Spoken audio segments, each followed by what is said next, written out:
Hello बच्चों, कैसे हैं आप। आज आपके सामने मैं लिपि और मानव विकास के बारे में बताना चाहूँगी।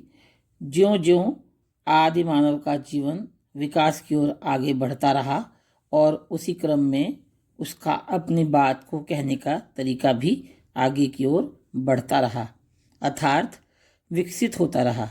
यह तरीका आड़ी तिरछी रेखाओं से होता हुआ चित्रलिपि पर आया। फिर मानव ने ध्वनियों के लिए चिन्ह निश्चित किए और विकास के क्रम में आगे बढ़ते हुए यही निश्चित चिन्ह लिपि का रूप लेकर हमारे सामने हैं। विश्व में अनेक भाषाएं बोली, पढ़ी और समझी जाती हैं। हर भाषा की अपनी एक लिपि होती है। तो लिपि की परिभाषा को हम इस प्रकार से लिख सकते हैं। परिभाषा: किसी भी भाषा को लिखने का ढंग लिपि कहलाता है। बच्चों, आपने जाना किसी भी भाषा को लिखने का ढंग लिपि कहलाता है। हर भाषा की अपनी एक लिपि होती है।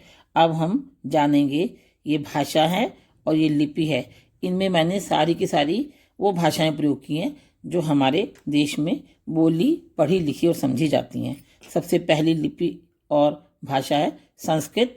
संस्कृत से ही हिंदी बनी है। संस्कृत की लिपि है देवनागरी।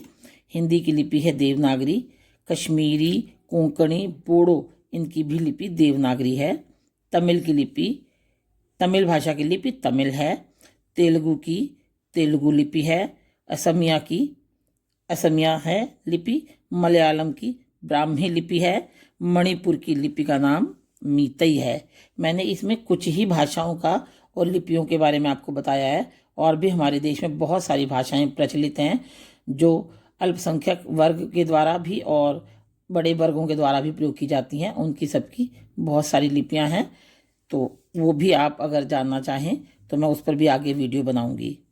विशेष: देवनागरी लिपि का प्रयोग 120 से भी अधिक भाषाओं में होता है। तो बच्चों जानें कि हमारी देवनागरी लिपि बहुत विशेष है और इसमें बहुत सारी भाषाओं को लिखा जाता है।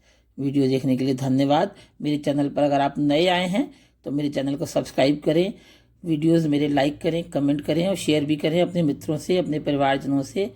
और मेरी बहुत सारी वीडियोस हैं, आप उन्हें भी देख सकते हैं। धन्यवाद।